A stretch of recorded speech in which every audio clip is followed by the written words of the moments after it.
இப்பொழுது என்ன செய்வாய் கார்த்திகேயா? மகரிஷி அகத்தியரே, சிவனிடம் இருந்து பணியை கொண்டு வந்தீர்கள். அதை கொண்டு எனது அரசர் ஜிம்பராசுரருக்கு அன்பளிப்பாக தருவேன். அவர் கைலாயத்தின் இந்த பனிக்கட்டிகளை நீராக மாற்றி பருகி விடுவார். மிக கடினமாக ஒரு மாவீரனை என்னை எதிர்க்க அழைத்து வந்தீர்களே, அவன் இப்பொழுது தோற்றுவிட்டான். சகோதரி பார்வதி, சகோதரி பார்வதி, சகோதரி பார்வதி, தாங்கள் உறவிற்கு மரியாதை தராத பொழுது நான் ஏன் தர வேண்டும்?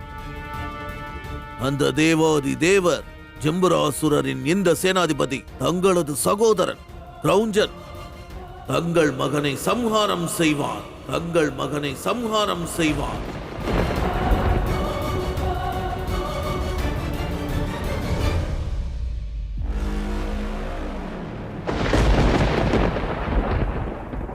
மகாதேவா, தாயே, கார்த்திகேயனை காப்பாற்றுங்கள், அவனை காப்பாற்றுங்கள் மகாதேவா.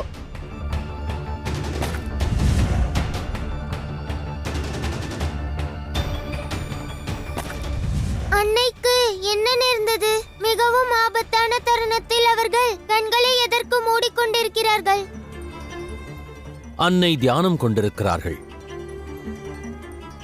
அவர்களின் தியானம் கலைந்திட நாம் முயன்றிடக் கூடாது.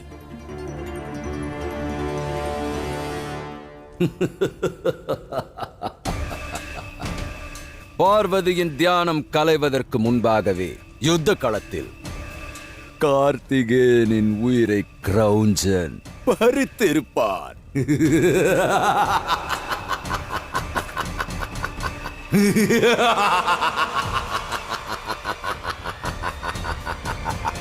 பர்வத மைந்தன் நான். கிரௌஞ்சன் எனது பெயர்.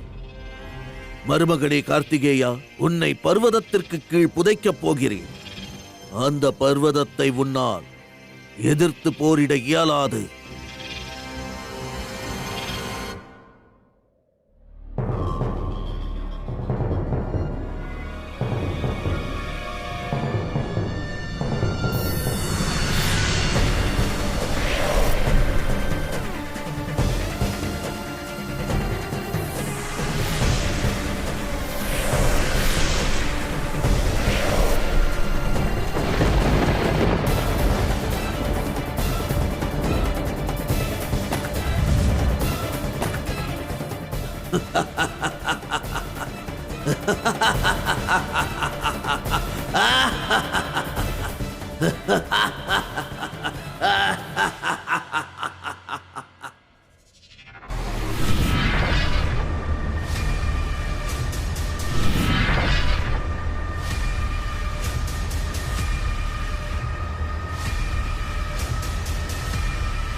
ஹரஹர மகாதேவா.